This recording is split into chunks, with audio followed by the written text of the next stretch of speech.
let's get ready for the next method. That is next and third method is super profit method. चलिए कोई कुछ लिखेगा नहीं, everybody just pay attention. How many steps we need to follow to find out the goodwill by the use of this method? The very first step is to find out average profit. And to find out average profit, we can use any of the two methods. You can either go for the simple average or you can also go for the weighted average method. Step 2, we need to find capital employed. Now this is new for us. Capital employed क्या होता है वो हमें नहीं पता, so we'll discuss on this. Total real assets less total real liabilities. Step 3 is to find out expected profit. Now expected profit is equal to capital employed multiply by expected rate of return. ये most IMP method है. जैसे कि मैंने आपको समझाया, दो sums आते हैं 4 मार्क्स के, उसमें से ये मेथड कंफर्म है. एक सम तो इसका आएगा ही आएगा, right. Then step 4 is to find out super profit, and super profit is equal to average profit less expected profit. And the last step is to find out goodwill. That is equal to super profit multiplied by years of purchase. Now let us discuss about the each and every term that we have written over here.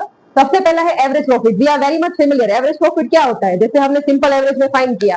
Simple average में average profit हम कैसे find करते हैं? Total profit upon number of years. Yes और no. Weightage average में कैसे करते हैं? प्रॉफिट्स को वेट असाइन करते हैं, फिर वेटेड प्रॉफिट फाइंड करते हैं, फिर वेटेज एवरेज प्रॉफिट फाइंड करते हैं. यस और no. Total weighted profit divide by total weight. Yes और नो.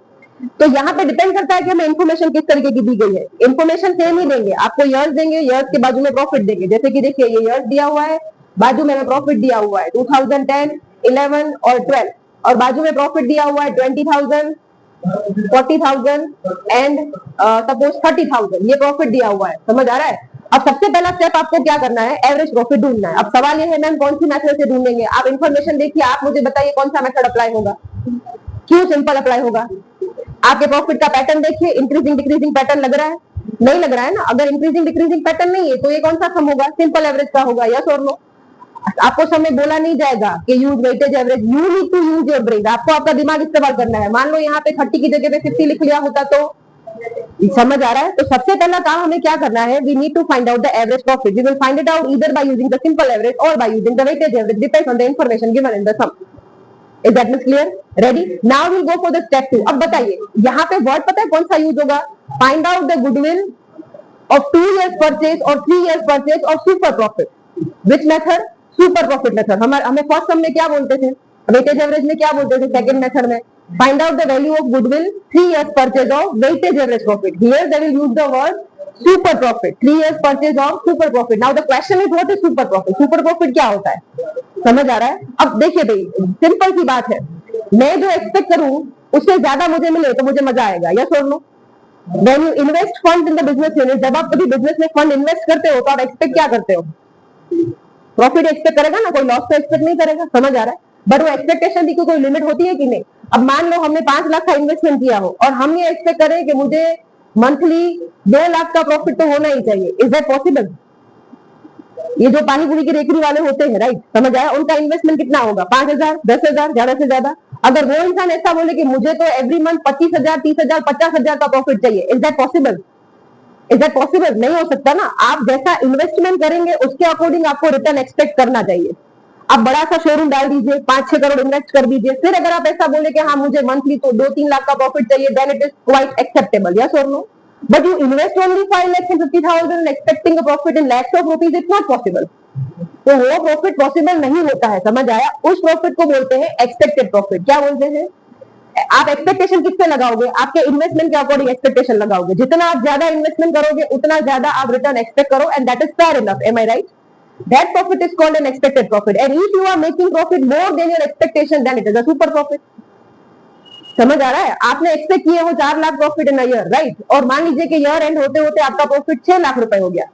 एक्चुअल प्रॉफिट कितना हो गया? 6। एक्सपेक्ट कितना किया था? 4। तो difference amount 2 lakh will be considered as a super profit. Super profit तो समझ आता है, वहां तक पहुंचना कैसे है। देखिए, आपको सुपर प्रॉफिट समझ आया। सुपर प्रॉफिट क्या होता है? Receiving more than expectation. Expect किया हो उससे ज्यादा अगर आप रिसीव कर रहे हो तो वो सुपर प्रॉफिट है, यस और नो? तो सबसे पहले तो आपको एक्सपेक्टेड प्रॉफिट ढूंढना पड़ेगा। एवरेज प्रॉफिट ढूंढेंगे, एक्सपेक्टेड ढूंढेंगे, एवरेज एक्सपेक्टेड का डिफरेंस लगाएंगे तो सुपर प्रॉफिट मिलेगा। Am I right? Average profit means what? On an average हम ईयरली इतना प्रॉफिट कमाते हैं, यस और नो? Expected means what? हम इतना कमाना चाहते हैं। अंडरस्टैंड द डिफरेंस और नॉट? आपको डिफरेंस समझ आ रहा है ना? Average means what? This and this much amount we are earning actually, and expected means what? This and this much amount we expect from our business. हम इतना expect करते हैं, और इन दोनों के डिफरेंस को बोला जाता है सुपर प्रॉफिट। समझ रहे हैं आप? तो एवरेज प्रॉफिट तुम्हें फर्स्ट स्टेप में मिल जाएगा by the use of simple और the weightage average method, yes और नो? अब एक्सपेक्टेड कैसे ढूंढना है? तो देखिए, अब मान लीजिए एक्सपेक्टेड प्रॉफिट ढूंढने के लिए हमें ढूंढना पड़ेगा कैपिटल एम्प्लॉयड। क्या ढूंढना पड़ेगा? कैपिटल एम्प्लॉयड, मतलब आपने कितना पैसा इन्वेस्ट किया है। आपने कितना पैसा इन्वेस्ट किया है आपका खुद का, that is the capital employed. भाई मैंने तो 50 लाख इन्वेस्ट किए हैं, उसमें 15 लाख का तो लोन है, तो आपका इन्वेस्टमेंट कैपिटल एम्प्लॉयड कितना हुआ? 35 lakh. M I right? 15 lakh आपके तो नहीं है, 15 लाख आपके नहीं है, that is the total real liability जो आपको वापस करने हैं, जिसपे आप एवरी ईयर इंटरेस्ट दोगे। समझ आ रहा है कि नहीं? वो आपको नहीं छोड़ेगा, आप अर्न करो ना करो, प्रॉफिट करो ना करो, इंटरेस्ट तो आपको देना ही है बैंक के लोन पे, यस और नो? तो मान लीजिए आपका असेट जो है 50 लाख का है असेट, और सामने आपका लायबिलिटी 15 लाख का है, तो आपका असेट कितने का हुआ? नेट असेट कितने का हुआ? 35 लाख का होगा। समझ आ रहा है? 50 लाख की क्या है आपकी टोटल रियल असेट है। सामने आपने मार्केट में से कितना डेट ले रखा है? 15 लाख का आपने डेट ले रखा है। समझ आया? तो आपकी कैपिटल एम्प्लॉयड, यहाँ पे आप उसको नेट असेट बोल सकते हो 35 लाख। कितना बोल सकते हो? 35 लाख रुपीज। समझ आया? तो that is the capital employed, मतलब ये मेरा नेट इन्वेस्टमेंट है, राइट? अब मेरा नेट इन्वेस्टमेंट कितना? 35 लाख है। उस पर मैं एक्सपेक्ट करता हूँ 10% रिटर्न ईयर। एक्सपेक्टेड रिटर्न मुझे कितना चाहिए? रिटर्न इन्वेस्टमेंट होता है, हमने अभी डिस्कस किया। रिटर्न आप किस पे एक्सपेक्ट करते हो? आपके इन्वेस्टमेंट में। जितना ज्यादा इन्वेस्टमेंट उतना ज्यादा एक्सपेक्टेशन, यस और नो? अब 35 लाख का 10% इन्वेस्टमेंट में एक्सपेक्ट करता हूँ रिटर्न। 35 लाख का 10% कितना होता है? 3,50,000। कितना होता है? 3,50,000 मुझे चाहिए, ये मैं एक्सपेक्ट कर रहा हूँ, that is your expected profit. आपको सबसे पहले करना क्या है? ये आपने ढूंढ लिया, फिर आपको क्या ढूंढना है? Capital employed. Now what is capital employed? Total real asset. मेरी असेट कितनी थी? 50 लाख। सामने मैंने मार्केट में से कितना डेट उठाया था? 15। तो मेरा नेट असेट कितना होगा? 35 lakh. That is your capital employed, that is your net asset बोल सकते हो, कैपिटल एम्प्लॉयड बोल सकते हो, दोनों बोल सकते हो। समझ आ रहा है आपको? यस और नो? उसके बाद तीसरा स्टेप आपको क्या करना है? We will find out expected profit. अब देखिए, जैसे ये मिलता जाएगा फिर ये मिलेगा, इसके मिलने के बाद ये मिलेगा, इसके मिलने के बाद फाइनली गुडविल मिलेगा। तो ये स्टेप्स वन बाय वन आपको ऑटोमेटिकली याद रह जाएंगे। पहले आपको एवरेज प्रॉफिट ढूंढना है, वो मिल जाने के बाद आपको कैपिटल एम्प्लॉयड ढूंढना है। कैपिटल एम्प्लॉयड कैसे मिलता है? Total real asset minus total real liability. Net asset मिल गया। अब उस असेट का 10% मुझे प्रॉफिट चाहिए, that is your expected profit. तो देखिए क्या हो गया? Expected profit is equal to capital employed multiply by expected rate of return. 35 lakh का कैपिटल एम्प्लॉयड था ना? 50 माइनस 15 किया था, उसका 10%, ये परसेंटेज है। एक्सपेक्टेड रेट हमेशा परसेंटेज में होता है। समझ आ रहा है? 3.5 लाख का मुझे प्रॉफिट चाहिए, राइट? फिर आ जाएगा next super profit. Super profit means what? Step one में जो आपने एवरेज प्रॉफिट फाइंड किया, जो आपका एक्चुअल प्रॉफिट है, उसमें से आपने क्या माइनस किया? एक्सपेक्टेड प्रॉफिट माइनस किया, तो डिफरेंस अमाउंट आपको मिलेगा सुपर प्रॉफिट। ये ज्यादा अर्न किया। अब आपको ऐसा सवाल हो, मैम ऐसा हो सकता है कि वो माइनस में हो? हाँ आ सकता है, तो वहां पे गुडविल पॉसिबल नहीं है। समझ आ रहा है? देखिए, मान लीजिए मैंने एक्सपेक्टेशन 3.5 लाख की लगाई हो और मेरा एक्चुअल प्रॉफिट जो है वो 3 लाख आया हो, तो 3 में से 3.5 लेस करोगे तो कितना होगा? -50 होगा ना। अब जो कंपनी लॉस कर रही है वो कहां से गुडविल देगी? जो एक्सपेक्टेड प्रॉफिट जितना भी अर्न नहीं कर पा रही है, तो उसकी गुडविल का वैल्यूएशन नहीं हो सकता। वैसे आपको ऐसे सम आते नहीं है, बट जस्ट बता रही हूँ। मान लो कि पेपर डिफिकल्ट निकला इस बारी और ऐसा कुछ हुआ, तो डरना नहीं है। जहां पे आपका सुपर प्रॉफिट नेगेटिव हो रहा है, तो हमें प्रेम से एक नोट लिख लेना है, here super profit is negative, so valuation of goodwill is not possible. समझ आ रहा है क्या बोल रही हूँ? यस और नो? और फिर जब आपको सुपर प्रॉफिट मिल जाएगा, तो super profit multiply by years of purchase, you will find the amount of goodwill. तो one by one, step by step जो आपको प्रीवियस स्टेप में मिलेगा ना, वो आपके अपकमिंग स्टेप में यूज हो रहा है। देखो, आपने यहाँ पे क्या ढूंढा, तो देखो यहाँ पे वो यूज होगा, तभी आपको एक्सपेक्टेड प्रॉफिट मिलेगा। यहाँ पे आपको क्या मिला? अब वो आप यहाँ पे लगाओगे तभी दोनों का डिफरेंस आपको क्या मिलेगा, सुपर प्रॉफिट मिलेगा, समझ आया। और सुपर प्रॉफिट मिलेगा तभी हमें क्या मिलेगा, गुडविल। यस और नो। तो 5 steps to follow for the valuation of goodwill. By which method? Super profit method. Which 5 steps? First, average profit. By which method? Simple or the weighted average, depends on the information, right? Second step, capital employed means what? Total real assets less total real liability. Step 3, expected profit is equal to capital employed into expected rate of return. Step 4, super profit is equal to average profit minus expected profit. And finally, goodwill is equal to super profit into number of years or the years of purchase. Is that much clear? This is most timely method. 4 marks में इसका सम होता ही है every year, so don't forget. चलिए तो हम शुरू करते हैं। हमने होमवर्क में जो सम दिए थे, आई थिंक हमने 4, 5, 6, 7 तक कर लिया कि नहीं किया? एक्सरसाइज में से 4, 5, इलस्ट्रेशन नहीं, एक्सरसाइज। एक्सरसाइज में भी डिस्कस सम नंबर 4, 5, 6, 7, यस और नो? कर लिया। अब आप सम नंबर 8 देखिए, इलस्ट्रेशन कितने हुए? 1 to 4, right? Okay, now let's move forward to the next sum number 8। लाइए एक बुक, आपके पास बुक कल तो था, स्टेट लाए हो? क्यों स्टेट स्टेट बोला था मैंने? क्या बात कर रहे हो? तो आप बोले भी नहीं। चलिए कोई बात नहीं, ये सुपर प्रॉफिट पढ़ के फिर थोड़ा स्टेट पढ़ लेंगे। चलिए, so sum number 8,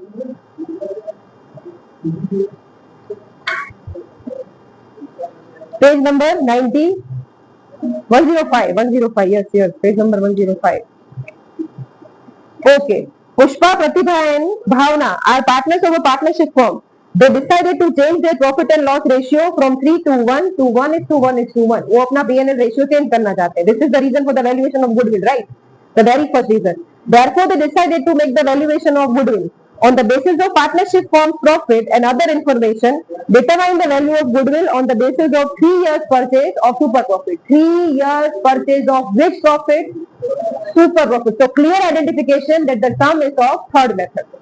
Yes or no? Clearly बोल दिया है super profit. How many years of purchase? 3 years of purchase. Now check out the information we are given in the sum. क्या क्या दिया है उन्होंने हमें?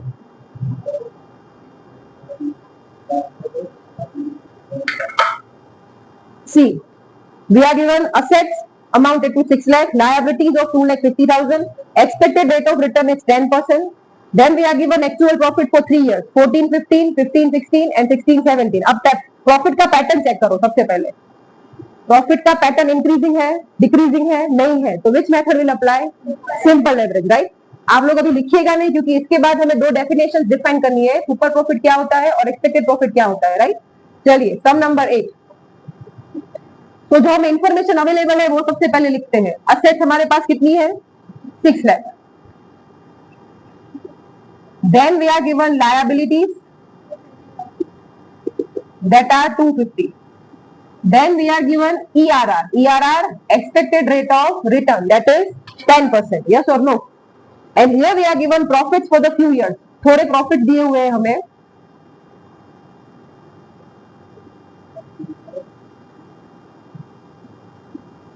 Fourteen, 15, 15, 16 and 16, 17. और ये कुछ profit that are 80, 70 and 90. Ready? So this much information is given. Okay, now let's start with the step 1. First we will find out what? Average profit. What we'll find out? And here we will use simple average. Which average? Simple, right? And the formula to find out average profit by the use of simple average is total profit upon year. Tell me the total of profit that we have given in the question. Yes, this is our total profit. That is 2,40,000 rupees only. Yes or no? Right? So we'll go for 2,40,000. How many years are there? 3. So the average profit will be 80,000 rupees. Step 1 is clear. Ready? Now we'll go for step 2. And our step 2 is capital employed. How to find out capital employed? Total real asset minus total real liabilities. Ready? Assets and liabilities both are given in the sum. दिया हुआ है कि नहीं? Asset कितना दिया हुआ है और लायबिलिटी कितना दिया हुआ है? मतलब पूरा पैसा आपका नहीं है, समझ आ रहा है? 6 में से 2.5 लाख तो आपने गांव वालों से लिए है। यस और नो? तो चलिए यहाँ पे हम क्या करेंगे? 6 lakh less 250. Yes or no? So here our capital employed is going to be 350। ये हो गया हमारा स्टेप 2। क्लियर? चलिए now step 3। Yes, this is step 3 in which we will find expected profit is equal to capital employed into expected rate of return। आप 3.5 लाख का investment करके कितना return expect कर रहे हो? 10%। Fair enough. तो चलिए 3.5 लाख मेरा इन्वेस्टमेंट है और उसपे मैं 10% अगर रिटर्न एक्सपेक्ट करूं तो मैं ये चाहती हूं कि 35,000 का प्रॉफिट तो होना चाहिए। समझ आ रहा है? ये मेरा एक्सपेक्टेशन है। अब रियलिटी कुछ अलग है। मैंने कितना अर्न कर लिया? एवरेज 80। कितना? एवरेज 80। तो यहाँ पे जब जब आपका एवरेज प्रॉफिट ज्यादा होगा ना बच्चों, तब तक आपको सुपर प्रॉफिट मिलेगा। ये ज्यादा होना चाहिए। चलिए तो super profit is equal to average profit less expected profit. Average profit is 80,000, expected is 35, so difference आपको मिलेगा इसका 45, राइट? और कितने ईयर्स ऑफ परचेज के बारे में समय इंस्ट्रक्ट किया गया है? 3 years. So what we'll do, goodwill is equal to super profit into years of purchase. Super profit is 45,000 और years of purchase है 3। 1,35,000 is the value of goodwill। समझ आया? पक्का? रेडी? चलिए तो पहले हेडिंग लगाइए सुपर प्रॉफिट मेथड। ये 5 फॉर्मूलाज लिखिए। सम नहीं लिखेंगे अभी, उसके बाद हमें 2 डेफिनेशन लिखनी है, फिर हम सम लिखेंगे।